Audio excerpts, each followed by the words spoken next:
daawadayaal ku soo dhawaada muuqaal aan ugu hadli doono waxqabadka muuqda ee wasiir Beyle iyo wasaaradda maaliyadda Soomaaliya.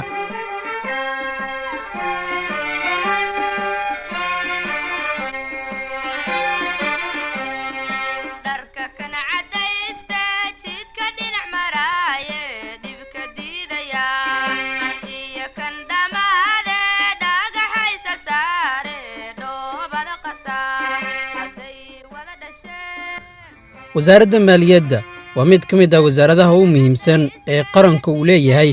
waana wasaaradda maamusha dhaqaalaha dalka. wasaaradda waxay leedahay wasiir ku-xigeen, wasiir dowle iyo agaasimo guud. ku dhowaad 3 sano waxaa wasaaradda hogaaminaya wasiir Cabdiraxmaan Ducaale Beyle, waxayna wasaaradda ku tilaabsatay horumar aad u ballaaran oo muuqda.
kooda Abriil sanadkii 2017 ayuu xilka wasiirka maaliyadda ee dowladda federaalka Soomaaliya uu la wareegay wasiir Cabdiraxmaan Ducaale Beyle,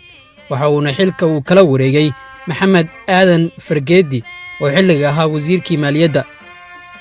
munaasabad kooban oo ka dhacday xarunta wasaaradda maaliyadda, waxaan xilliga goobjoog ka ahaa xil wareejinta ra'iisul wasaaraha dalka mudane Xasan Cali Kheyre iyo ra'iisul ku-xigeenka dalka mudane Mahdi Maxamed Guuleed Qadar. aniga iyo wasaaradda iyo shaqaalaheeda quruxda badan leh oo soo dhameeyay xawaaliyinkeedu beertay gudahood waxaan ballan qaadaynaa ra'iisul wasaare ku-xigeen inaan dagaalka la gelino waxaan ku ballan qaadaynaa inaan soo shaqo tegi doono waqtigii loo baahnaa soo shaqo tegi doono, anagu gudahayaga saabi doono inaan wax soo saari doono. waxaa lagu aaminay wixii ahaa iftiinkii ama astaantii dalkeena. shaqaalaha wasaaradda waxaan ku ammaanayaa shaqada ay dalka u soo qabteen, waxaan xasuusinayaa laakiin hadda in la soo gaaray waqtigii la isla xisaabtami lahaa. ma aqbali doono hal shilin oo ay leedahay dowladda Soomaaliyeed inuu macna darro ku baxo.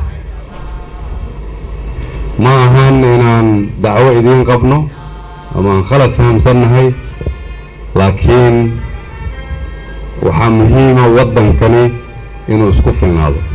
si aan isugu filnaadno marka tallaabada ugu horreyso aan qaadi doono waxay tahay waxa yaroo na soo gala horta inaan u maarayno sida ugu wanaagsan oo loo maarayn karo. ammaanada yaroo naloo dhiibo marka ugu horreyso inaan ammaanadaas u ilaalino sida ugu wanaagsan oo loo ilaalin karo. waxaan madaxda cusub ka rajaynayaa inaanay shaqadoodu noqon ammaanada yaroo lahaayo sida dadka loogu qaybin lahaa, laakiin shaqadoodu inay ahaato sidii loo kordhin lahaa dakhliga soo gala wasaaradda ama dalka soo gala.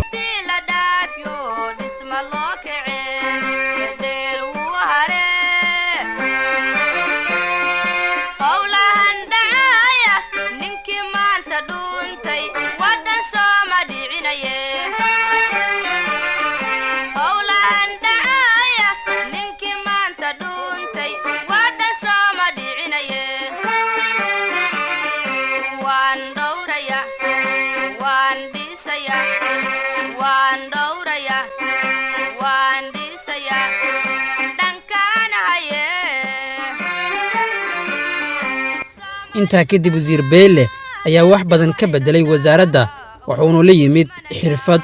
aqoon karti iyo isbeddel weyn oo guud ahaan laga dareemay wasaaradda waxyaabaha lagu ammaanin karo mas-uuliyiinta wasaaradda waxaa ka mid ah mushaaraadka shaqaalaha dowladda iyo weliba geesiyaasheena qaranka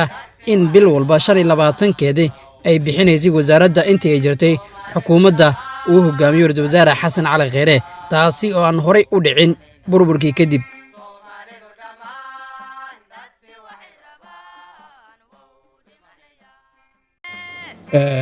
shaqaalaha dawladda iyo ciidamadu mushaar bay wada qaataan manaafacaad bay ku leeyihiin budgetka laakiin dawladda qarar waxay gaadhay qof wal oo dawladda lacagta cashuuraha waxa laga siyaaba in faraha laga qaado oo la ogaado qofkaasi waa keed oo la garto qofkaasi waa keed laga shaqaalaha ku soo horreysiinay waxaan soo saaray qof 3 qof ah waxaan soo saaray qof 4 iyo 5 number wata 3 qof oo aan jirin oo number kaliya wata dad meelo kale badan ka shaqeeya waxa soo dhan way soo dhamaatay qofka 3 mushaar qaadanaya ama 4 mushaar ee leeydhid baa ku soo hadhay ama meeshii ba laga eriyay xanuun ku dareemay wala garanaysa maanta ciidamadii baan ku jiraa ciidamada waxay ka mid yihiin dadka shaqaalaha bay ka mid yihiin أنا waxaan ku talinayaa waxa weeye hadal badan Soomaalidu waxay hadal badan dambaa dhaanta runtu waxay tahay waxa weeye adeerow hadad xalaal tahay is xalaaleeyo faraas ka qaad mar alla markaad faraas ka qaado anaguna diyaar baan inaan meesha joogto kugu dhimaan walaalkay faraas ka qaad nambarkaaga hal qoro hadalka yaa niicda iska dhaaf hadaad jirto mushaar lagu siinaya hadaad jirto laakiin taada xaqiiqina jirto oo aanad qofkii labaad ee kale saddexaad meesha kale laga ahayn waxba qaadan mayso bariis aan tamaan isku imanayna waana lagu heshiinaya xaraan dambe oo dad qaadanayaan cidda todoba noqotay waa soo dhamaatay mana dhici doonto hees baa ku jirta laydima qaadin mid waxa ka hadlaysa ku jirta wallahi laydima qaadin waqti baan weyn marka waxaan ku soo gabagabeynayaa aad iyo aad baad u mahadsantiin salaamu calaykum waraxmatullaahi wabarakaatuh وهرين وزيرك ayaa ka shaqeeyay soo celinta bilicda wasaaradda tanina waa wasaaradda maaliyadda oo aad loo qalabeeyay oo xariga laga jaraya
dhismay ka kalena waxaan doonayaa dhawaan inaan bilowno dhismayaal kale oo fara badan ayaa inoo dhiseen Sweden baa dhistay ka kale ee ku xiga waxaa dhisi doona World Bank dhawaan baan bilaabi doonaa waxaana dhisi doonaa UNEP baa dhisi doona kastay ka boodiseen marka aad iyo aad baan ugu faraxsanahay Soomaaliya way soo noolaanaysaa saad arkaysaan xafiisyo wanaagsan baa la dhisayaa dadkii wasaaradda iskugu imanayaan meesha helayn ee dibadda dib u noqonayay dhawaan waxa laga yaabaa in qof walba xafiis helo qof walbana markaa lala xisaabtamo in xafiiskiisa yimaado oo soo shaqo tago marka waxay ka marakacaysaa dhismahan weyn ee labaad ee wasaaraddu leedahay kula shaqayn doontaa in culayskii iyo isdulfuushanaantii shaqaalaha ay kala fududayso shaqadiina iyo dakhli ururintii iyo gudashadii xilkii waajibaadkayna saarnaana aynu gudan karno marka biyaad lagu shaqayn karayo ee la abuuro mas-uuliyaddu halkaasay ka bilaabmaysaa iyo waajibaadka iyo xilka iyo isla xisaabtanka saaran shaqaalaha si ay shaqadooda u gutaan. ra-iisul wasaare ku-xigeenka ayaa wasaaradda maaliyadda ku bogaadiyey howlaha ay qabatay oo suuro geliyey sare u kaca dakhliga dalka iyo kordhinta miisaaniyadda dowladda. shaqo fiican baa inoo socota, wasaaradda maaliyaddu qayb ka tahay, xukuumadda federaalka Soomaaliya qayb weyn ka tahay. shalayto siday ka wada warqabtaan waxaanu ansixinnay miisaaniyaddii dalka ee sanadka 2019 oo 340 milyan oo dollar ah. taa macnaheedu waxay tahay sanadkii hore marka la barbar dhigo ku dhawaad 65 ilaa 70 milyan oo dollar baa ku kordhay. waa dakhli ururinta qaybta weyn aad ka tihiin, lafdhabarkana aad ka tihiin. wasiir Beyle oo ka mid ah wasiirada ugu shaqada badan ee xukuumadda ra-iisul wasaare Xasan Cali Kheyre ayaa wax badan ka bedelay dhaqaalaha dalkeenna, wuxuuna gaaray heer aan lagu dhiiran inuu gaaro.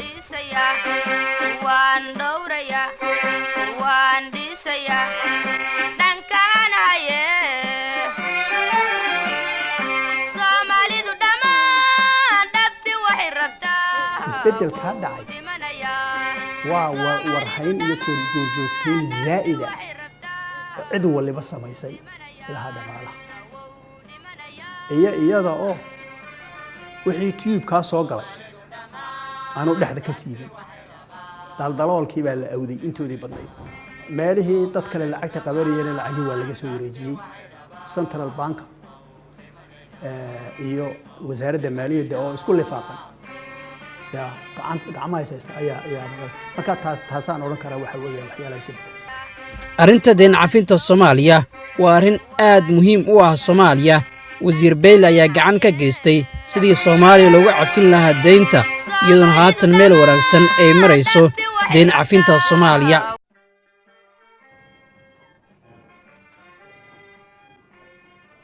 bismillaahi raxmaani raxiim, wasalaatu wasalaamu calaa rasuulillaah. ilaahay baa mahadle subxaanahu watacaala maanta ay halkan isku keenay. waxaan salaamayaa ummadda Soomaaliyeed ee halkan maanta naga dhegeysanaysa ama naga daawanaysa. waxaan salaamayaa bahda saxaafadda oo aad iyo aad ugu mahadsan sida isgaarsiinta ay u wadaan. waxa aan jecelahay maanta oo ay bishu tahay 10 bishii 11aad 2019 oo ay tahay maalintii wasiirka maaliyadda la kulan dadka Soomaaliyeed aan uga warrami jiray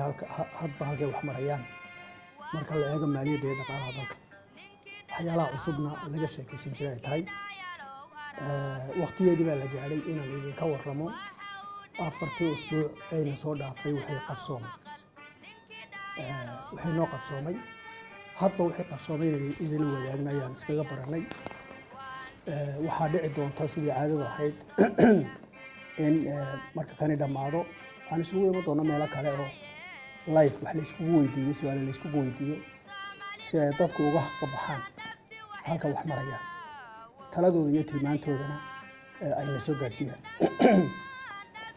maanta markaa waxaan doonayaa inaan ka warramo shirar dhowr ah oo dhacay oo dalkan Soomaaliyeed wax ku ool aanu malaynayna inay wahaayeen. dhowr shir oo dhacay baan doonayna ka warrano. madax sare oo adduunyada ka timi oo halkan timi oo dhaqaale ahaan u timi ayaan doonayna ka warramo. miisaaniyaddii waan waxoogaa taaban doonaa haddii la idhaa. waxaa kaloo aan ka warrami doonaa shuruucda wax ku oolka ee labada aqal ka shaqaynayaan golaha wasiiradana soo gudbiyo. haddaan ka warramo markaa shirarka dhacay waxaa ka warhaysaan bishii ina dhaaftay October 13 ilaa 22 shirar waaweyn oo shirarkii caadiga u ahaan jiray World Bank iyo IMF-ka, banka adduunka iyo IMF-ka, sanduuqa lacagta adduunka ee adduunyada iskugu imanaysa ka dhacay Washington. shirarkaas sidaa ula socotaan waxaan doonayaa inay si fiican fahamtaan. shirkan nuxurkiisu waxa weeyaan wax qabashada labada institution ama labada hay-adooda caalamiga in la iskugu yimaado oo wadanada dalka leh oo inaguna institutionska leh hay-adaha leh oo inaguna ka mid nahay oo anagu aan idinka matalo inay isku yimaadaan oo performance-kooda laga soo wax qabteen dabeetana wixii la odhanaya la yidhaha lala ansixiyo laakiin intaa wax ka weyn ayaa ka dhaca waa firko la isugu yimaado oo lagaga wada hadlo adduunkaga wada hadlo waddan waliba wuxuu adduunya kale ka doonaya 190 waddan in ku dhow ayaa isku timaada oo madaxdooda sarsare ee wax qabata wasiiradu yimaadaan hay-ada ciidda ka badan baa yimaado fara badan waxaa yimaada dad kale oo academiciansa oo research wada cilmi baaris adduunka ka wada meesha dadka isugu yimaada waa adduunkii wax garanayay meesha isugu yimaada runtii sidaa daraaddeed waxaa loola tagaa inaad waxaad adigu rabta ka soo qabsato inaad iska tagto uun maaha waa inaad u diyaargaroob badan u baahanta loo diyaargaroobo laga qayb galo shirarka waddankaagu waxa uu yahay aad ka waranto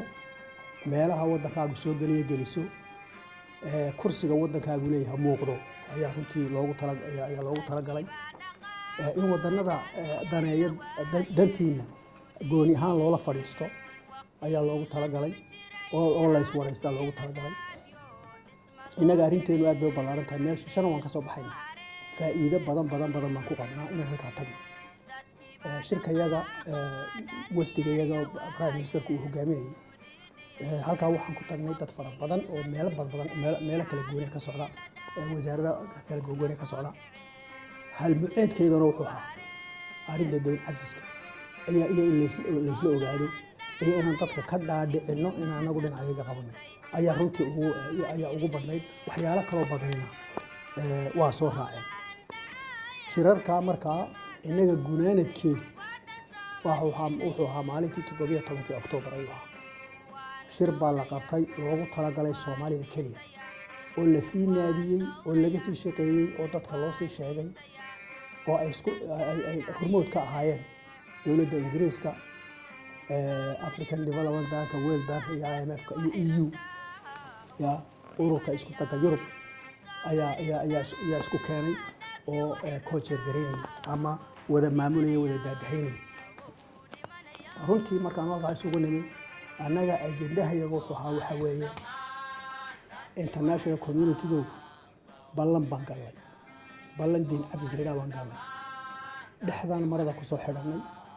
wixii aad qabtana tidhaahdeen ku heshiinay ee annaga noo wanaagsanayn inagu qabanayna waa waxa halkaa ku qoran mid walba halkuu marayana idinkaan uga markhaatiya baan ku niri waxa maanta laydinka fadhiyaa baan ku niri inaad idinku tiinii meel ku sheegtaan inaad tiinii meel ku sheegtaan ileen heshiis baa ileegan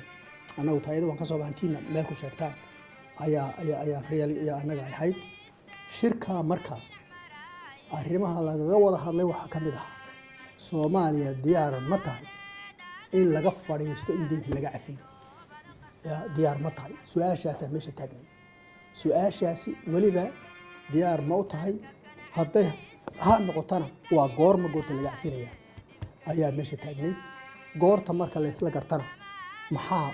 badka la keenaya maalinta ayaa runtii ku xigtay shir weyn buu ahaa oo la faguran oo cid waliba u soo diyaar garooday markay noqoto Soomaaliya diyaar ma tahay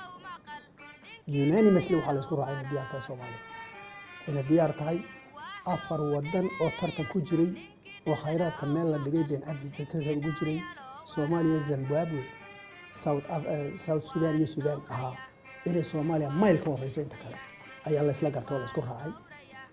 ee wixii looga baahnaa bishii hore shireen September October aakhirkeedii ya wax waliba hagaagsan September aakhirkeedina wax walo halkaa ku joogay baa la soo dhameystiray baa la isku raacay waxa la isku raacay sidii heshiisku ahaa bisha labaad in loo fadhiisto deen cafis fadhiisuguna macnihiisu waxa weeye fadhiga la fadhiisanaya magac buu leeyahay ya waa fadhiga go'aan qaadashada deen cafiska la yiraahdo fadhiga go'aan qaadashada deen cafiska decision point baa la yiraahdaa decision point macnaha kaliya waxa weeye waa laga fadhiisanayaa si qaraar looga gaaro ama go'aan looga gaaro in Soomaaliya inta laga cafiyo now raalli ahaada mar walba deen cafis marka la soo maaha runtu waxay tahay waxa weeye deen cafintu waxa kaliya in samata bixinayo maanta number 1 number ka labaad dad fara badan baa isoo weydiiyey oo ilaa deen cafistii aa ka maraysa malaha maalintiiba intaasoo qof baan helaayo boqolaala oo ilaa deen cafistii beriyaha kabad hadale maxaa dhacay dad yidhaahna way jiraan waad nagu badisay wax kale ka hada ya laakiin waxaanay kuwaasi ogeyn halka aan taagannahay yaanay ogeyn iyo sida deyntu madaxa inooga saaran culayskeena saaran baana ogeyn culayska aan la kuursanayno ayaanay kuwaasi ogeyn marka haddaan deen cafis ka hadlo waa wax aad iyo aad muhiim ah qorshaha daabacadda lacagta shilinka Soomaaliya waa arrin kale oo wasiirka iyo wasaaradda ay wax badan ka qabteen waxayna maraysaa heerkii ugu wanaagsanaa daabacadda shilinka Soomaaliya shirkan oo iskugu yeedhay ra'iisul wasaaruhu oo ay ka soo qayb galeen deeq bixiyayaasha intooda badan waxaa laga wada hadlayay soo saaridii lacagta cusbayd ee Soomaali shilling ayaa laga wada hadlayay sida dadka Soomaaliyeed ay ka warqabaan shuruudo fara badan baa la nagu xidhay si lacagta loo soo daayo si lacagta loo keeno oo loo soo daabaco waxaa loo baahnaa shuruudo fara badan shuruudahaas oo 12 bilood ina dhaafay 18 bilood ina dhaafay laga soo shaqeynayay waxa la isla gaaray in shuruudihii la soo wada bujiyay mar haddii la soo bujiyay marka maanta waxaan u taaganahay waxa weeye in dalkeena lacagtiisii soo noqoto shilinkii Soomaaliya soo noqdo taasina waxay u baahatay lacag way u baahatay lacagtaas oo laba qaybooda qaybi waxa weeye lacagta la soo daabacayo daabaca lafteeda ayaa lacaga oo loo baahan yahay lacagta la helo maamulkeedii iyo hadday ama kor ku cadama hoos ku cadama wixii lagu maamuli lahaa iyo meelgeynteedii iyo muxuu ahaayeen amnigeedii wixii lagu maamuli lahaa kharash buu baahday kharashka u baahday la isku soo geeyo 40 milyan ayaa la doonayay inay meel ka yimaadaan si aad ogtihiin meeshaasi ma noqonayso meel inagu aan keeni karo dakhligeennuna ma gaari karo nasiib wanaag dawladda fara badan iyo agencies fara badan ayaa ku ballan qaaday oo noo sheegay hore noogu sheegay in arrintaasi tahay arrin lagama maarmaan dalkan u tahay maadaama shuruudihii la soo bujiyeen ay diyaar u yihiin inay lacagaha isku dayaan inay noogu deeqaan marka shirkani waxa weeye oo ra'iisul wasaaruhu jeergelin gudoominayay isaguna isugu yeedhay wuxuu shirkii ugu horeeyay ee laga wada hadlo arrintaas waxaan filaynaa shir kale oo ka weyn inuu kan ku xigi doono oo dabeetana lacagaha aan soo heli doono ay ku xigi doonto marka inaan company weyn helo oo lacagta inoo soo daabacayn heli doono marka wadadu si fiican bay u socotaa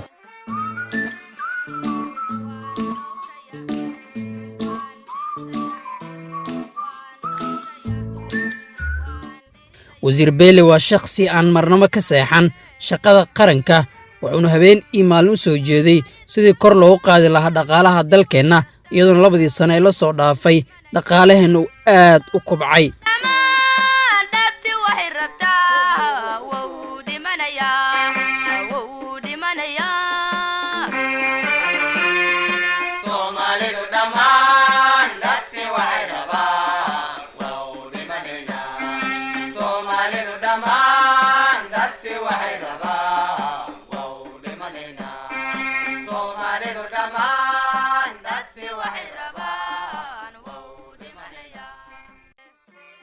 soo celinta hantida qaranka waa muhiimad kale oo wasiirka iyo wasaaraddu shaqo wanaagsan ay ka qabteen waxaan la soo celiyay 3449 goobood oo gobolada dalka oo dhan ah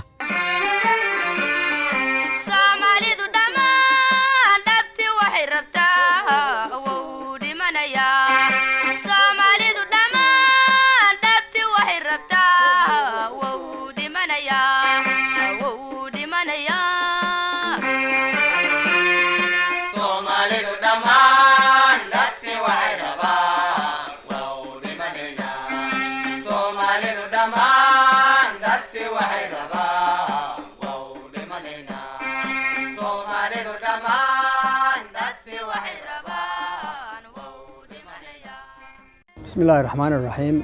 آدي آد بعد ما هتسنتين وحرنتي فرحد وين وآد بحد وين نوع مانتا إنه مدحوينها مدن محمد عبد الله محمد فرماج صحيحي قانون كي داخلي مامل كيس مامل كداخلي وحتى أنا كصدر رنتي شرعي قاسي وحويا شرعي aad muhiim u ah dalkeena u ah waxa weeyaan ka lagu maamulayo dakhliga dalka lagu maamulayo waxa weeyaan ka qeexaya cashuur bixiyaha iyo cashuur qaadaha waajibaadkooda iyo mas'uuliyadooda iyo xuquuqdooda qaada dhigaya sharcigaasi waxa uu yahay qodob ka mid ah qodobada deyn cafista looga baahan yahay inaan samayno ayuu ka mid yahay hadda markaan Washington joognay hadalkii la hadalhayay wuxuu ahaa in sharciga la dhamaystirkuna wuxuu ahaa labada gole inuu soo dhaafo madaxweynuhuna saxo intaan bishan 11 la gaadhin marka runtii dadka badan deyn cafiyaasha ah ee jooga dhulkaasi waxay warwar weyn ka qabeen in la samayn doono yeen kale sababtoo ah beriyii hore oo Soomaalidu waxa lagu ballamo aanay fulin karin iyo imika waqtigiiba soo koobmay oo ay lahaayeen waqtigiiba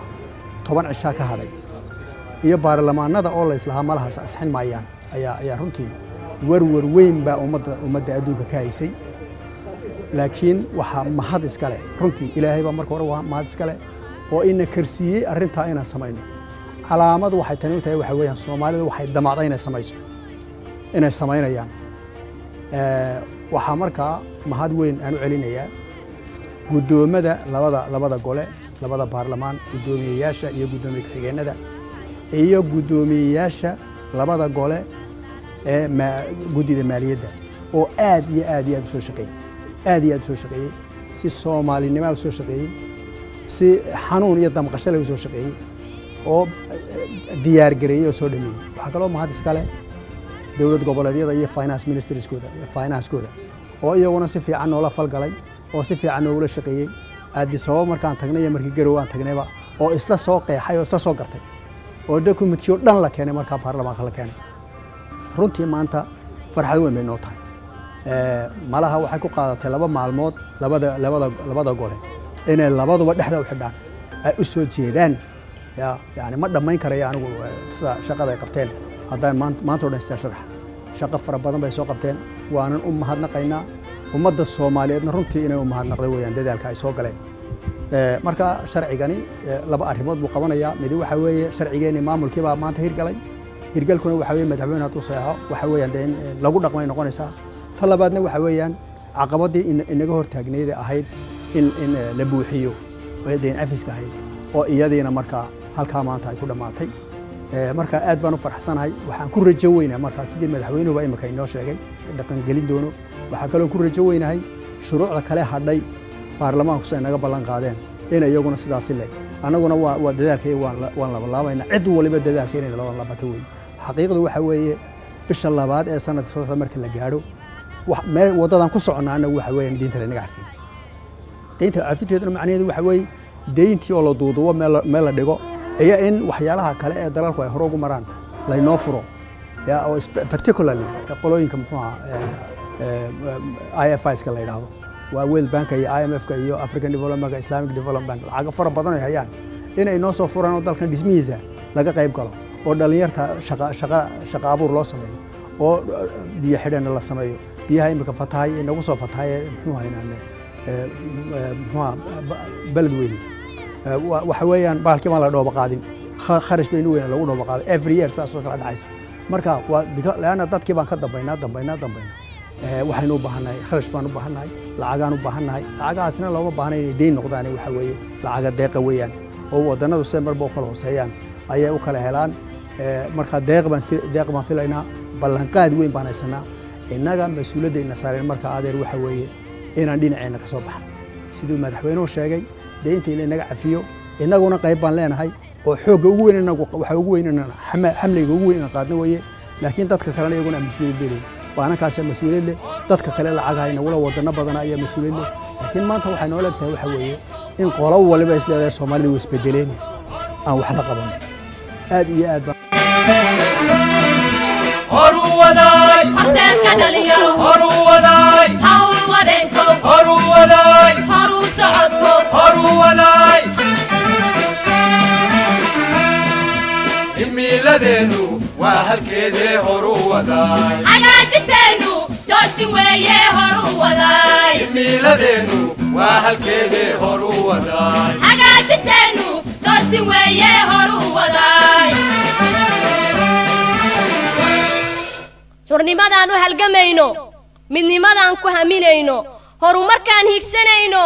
cadaaladaan ku harsanayno waa halkeedii ee Soomaaliya ay horu wada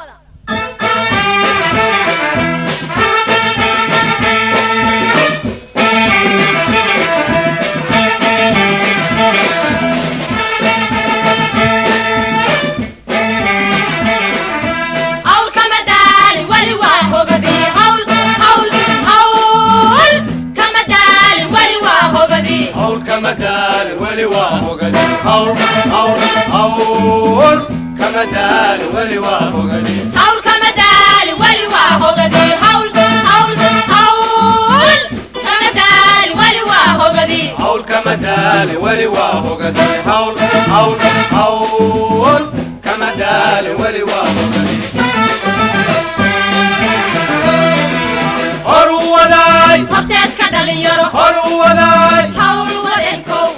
daawadayaal waxqabadka muuqda ee wasiirka iyo wasaaradda muuqaal ama hadal laguma soo koobi karo balse dhammaanteen inta halkaa fadhisa waxaan idinka codsanayaa in wasiirka iyo tiimkiisa aad duco iyo ammaan iyo garbistaag ugu dartaan shaqada wanaagsan ay qaranka u hayaan inuu ilaahay ku asturo waa saaxiibkiin Yuusuf Kashmiir oo idin leh guul Soomaaliyeed